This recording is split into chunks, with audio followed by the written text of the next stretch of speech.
శర్మ గారు మీరు చెప్పండి. అంటే ఇందాక శంకరమంచి గారు చెప్పారు, అంతర్మథనం పడుతూ ఉంటారు నాగదోషం కలిగిన వాళ్ళు మనసులో ఒకటి అనుకొని బయటికి ఇంకోలాగా ప్రవర్తిస్తూ ఉంటారు అని చెప్పేసి. అలాగే కొన్ని వ్యసనాల బారిన కూడా పడుతూ ఉంటారు అని అన్నారు కదా, మరి ఇలా వ్యసనాల బారిన పడ్డ ప్రతి వాళ్ళకి నాగదోషం ఉన్నట్టేనా? వ్యసనాలు అనేటువంటివి లేదా మదన పడడం, మానసిక స్థితి మీద ఉండేటువంటి ప్రభావం, ఇవన్నీ కూడా కొంతవరకు రాహుకేతువులు, ఈ పాపగ్రహాలు అంటారు వీటిని. రాహువు, కేతువు, కుజుడు, వీటిని పాపగ్రహాలు ఎందుకంటారంటే మనని బాధ పెడతాయి అవి. మానవుడు సహజంగా సుఖాన్ని కోరుకుంటాడు. ఎప్పుడైతే ప్రతికూల పరిస్థితులు వచ్చాయి, లేదా శారీరక మానసిక రుగ్మతలు కానీ లేదా వేరే రకమైనటువంటి కష్టాలు కానీ వచ్చినప్పుడు ఇది ప్రతికూలతగా భావిస్తాం. దీన్ని దోషంగా అప్పటి వారు ఆ యొక్క భాషగా వ్యవహరించారు. దాన్ని దోషం అంటే ఏమిటంటే మనకి ప్రతికూలత కలగడం, ఆనందానికి విఘ్నం కలగటం, ఏ రకమైనదైనా సరే. ఇటువంటివి కలుగుతున్నాయంటే జాతకరీత్యా చాలా రకాలైనటువంటి కోణాల్లో ఆలోచించాల్సినటువంటి అవసరం ఉంటుంది. ఒకటి, ఈ పాపగ్రహాల యొక్క స్థితి. రెండోది, నడుస్తున్నటువంటి దశ, అంతర్దశ.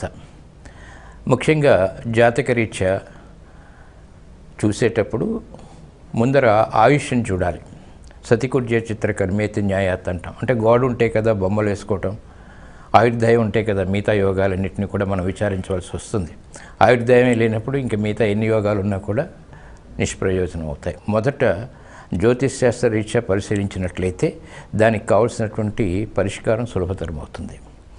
ఈ తర్వాత ఈ జ్యోతిష్ శాస్త్రంలో జాతకంలో పరిశీలించేటువంటి ఆయుర్దాయ నిర్ణయం అయిపోయిన తర్వాత అసలు ఈ జాతకంలో గ్రహాల యొక్క స్థితిగతులు ఎలా ఉన్నాయి, ముఖ్యంగా లగ్నాధిపతి యొక్క స్థితి బాగుండాలి.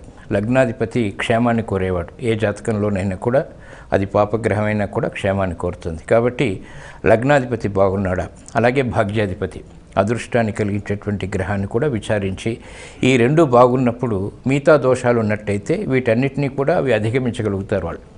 కొంతమంది జీవితంలో సుఖ సంతోషాలతో బాల్యం నుంచి చివరి దాకా కూడా చక్కగా జీవితాన్ని గడుపుతారు. చిన్న చిన్న ఒడిదుడుకులు వచ్చినప్పటికీ కూడా ఏలినాటి శని రానివ్వండి, అష్టమ శని రానివ్వండి, అర్ధాష్టమ శని రానివ్వండి, రాహుకేతువుల యొక్క దశలు రానివ్వండి, జాతకరీత్యా వేరే రకాలుగా ఉన్నా కూడా వారికి జీవితం సాఫీగా సాగుతూ ఉంటుంది. భోగభాగ్యాలతోటి ఇంకో రకంగా నడుస్తూ ఉంటుంది. దీనికి కారణం ఏంటంటే వారి జాతకంలో గ్రహాల యొక్క స్థితిగతులు బాగున్నాయి, బలంగా ఉన్నాయి. లగ్నాధిపతి యొక్క స్థితి బాగుంది, అలాగే భాగ్యాధిపతి బాగున్నాడు, పూర్వపుణ్యం బాగుంది.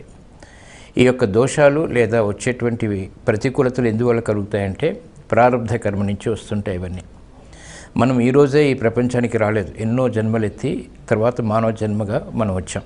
ఈ జాతకరీత్యా ఈ ఇద్దరిని విచారించిన తర్వాత వీరిద్దరూ కూడా జాతకరీత్యా సరిగా లేనప్పుడు అప్పుడు నడుస్తున్నటువంటి దశ కూడా ప్రభావం చూపిస్తుంది. దశానాథుడు, అంతర్దశానాథుడు కూడా. అందుకే చిన్నప్పుడు బాల్యంలో ఏమీ లేకపోయినా కూడా కొత్త దశలు వచ్చినప్పటి నుంచి వారికి జీవితం చాలా అభ్యుదయంగా ఉంటూ ఉంటుంది. నిన్నటిదాకా వారు ఎవరో తెలియదు, చాలా చక్కగా జీవితాన్ని గడిపేటువంటి పరిస్థితులు వస్తాయి. వీటన్నిటికీ కారణం ఏంటంటే దశ, అంతర్దశలు కూడా. కాబట్టి ఈ నాగదోషాలు ఉన్నాయా లేవా, వీటి యొక్క ప్రభావం ఎంతవరకు ఉంటుంది అనేటువంటిది జాతకరీత్యా మొదట పరిశీలించవలసినటువంటి ఆవశ్యకత ఉంటుంది.